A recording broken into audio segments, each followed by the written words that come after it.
Taiwan melaporkan 1 kasus positif lokal di kota New Taipei dan 5 kasus dari luar negeri pada tanggal 19. MOTC mengumumkan pelonggaran izin mamin di stasiun transportasi umum. Misalnya stasiun transit boleh mamin, pelabuhan udara dan laut domestik boleh mamin, pelabuhan udara internasional keberangkatan boleh mamin, penumpang yang tiba akan dikontrol ketat dan tidak boleh mamin. Sedangkan kereta cepat THSR akan membuka kursi bebas per 8 November dan menjadwalkan 1016 shift kereta per minggunya. Dengan protokol mencakup 3 gerbong untuk kursi bebas, 4 hingga 8 gerbong saat jam sibuk atau menambah shift kereta sesuai kebutuhan penumpang. Bila terlalu berdesakan, maka akan dilakukan mekanisme distribusi penumpang. 你如果要出境，从这个大厅一直走到这个管制区内，你可以饮食，然后相关的餐饮业也开放。 Izin mamin diberlakukan tanggal 19 di zona keberangkatan pelabuhan udara. Karena jumlah warga yang keluar negeri hanya mencapai 1000-an orang per hari, partisi transparan tetap dipasang di atas meja makan. Namun pihak Taoyuan Airport menekankan pengunjung yang tiba tetap dilarang mamin. Disampaikan oleh pihak Taoyuan Airport, semenjak tiba hingga meninggalkan pelabuhan udara, awak kabin yang tiba, pengunjung yang berasal dari kawasan beresiko tinggi, pengunjung biasa, dan siswa asing akan didampingi oleh petugas khusus dan para medis. Bila warga menerima 6 jenis vaksin dalam daftar EUA yang disetujui WHO di luar negeri meliputi Johnson & Johnson, Moderna, BNT, AZ, Sinopharm, dan Sinovac, mereka boleh langsung menuliskan di atas kartu vaksin kuningnya dan tidak perlu lagi menerima vaksin saat kembali ke Taiwan.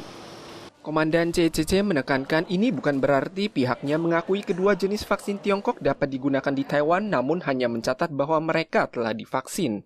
Pada tahap ini, apapun vaksin yang digunakan, aturan karantina bagi setiap orang yang tiba tetap sama. Jumlah hari karantina tidak dapat dilonggarkan. Karena sekalipun vaksin ampuh seperti mRNA tetap berpeluang tertular gejala ringan atau terinfeksi virus mutasi.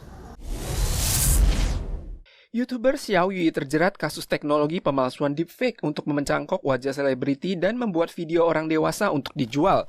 Sebanyak ratusan orang telah menjadi korban. Ia diseret ke meja hijau tanggal 18. Pihak Widi menyampaikan teknologi maya terus berubah setiap hari. Sangat sulit bagi warga untuk memverifikasi dan membedakan keasliannya, sehingga mudah terjerumus dan percaya. Kekerasan gender digital bukan hanya merugikan bagi pihak wanita, tetapi juga memiliki kesulitan dalam menangkap tersangka di balik layar. 不敢出来报案或者是提告，因为他们担心这样子的影像没办法移除。 Widi juga mengakui bahwa kekerasan digital berbasis gender telah menjadi masalah global dan teknologi deepfake telah disalahgunakan. Beberapa pakar mengemukakan secara terus terang bahwa rekaman digital tersebut mungkin menimbulkan potensi ancaman terhadap pihak keamanan nasional. 就是被伪造的时候讲了一些对某一些族群的一些歧视的发言，那自然而然也会造成就是说。 对于那个政治人物的一些不信任。 Pakar keamanan informasi mengingatkan bahwa teknologi pemalsuan semacam ini dapat mengubah pernyataan politikus secara sewenang-wenang dan membuat warga percaya sehingga dapat digunakan untuk mengancam isu keamanan nasional.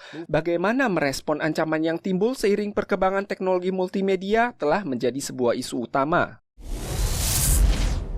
Sambil mengibarkan bendera Taiwan, pendaki wanita Taiwan berusia 28 tahun Grace Cheng tanggal 16 berhasil mencapai puncak Gunung Kanchenjunga, gunung tertinggi ketiga di dunia, dengan ketinggian di atas 8.586 meter di atas permukaan laut. Ini juga merupakan tim pertama yang berhasil mendaki puncak gunung sejak 2004 dan ia adalah satu-satunya pendaki wanita. Selama setengah tahun terakhir, Cheng telah mendaki 4 gunung dengan ketinggian di atas 8.000 meter. Yang pertama adalah Mount Everest di bulan Mei, kemudian diikuti dengan puncak tertinggi keempat Gunung Lhotse dan puncak tertinggi ketujuh Gunung Dhaulagiri. Pegunungan di atas 8.000 meter tertutup salju sepanjang tahun dan yang paling berbahaya adalah longsor salju. Selain harus memiliki tekad yang kuat, hal ini juga menguji kerjasama tim. Selanjutnya, Cheng akan terbang ke Pakistan untuk menantang puncak gunung tertinggi kedua yakni K2 dengan suhu minus 70 derajat Celcius. Ini adalah pertama kalinya seorang wanita menerima tantangan ini, juga pertama kalinya Taiwan melakukan ekspedisi ini di musim dingin.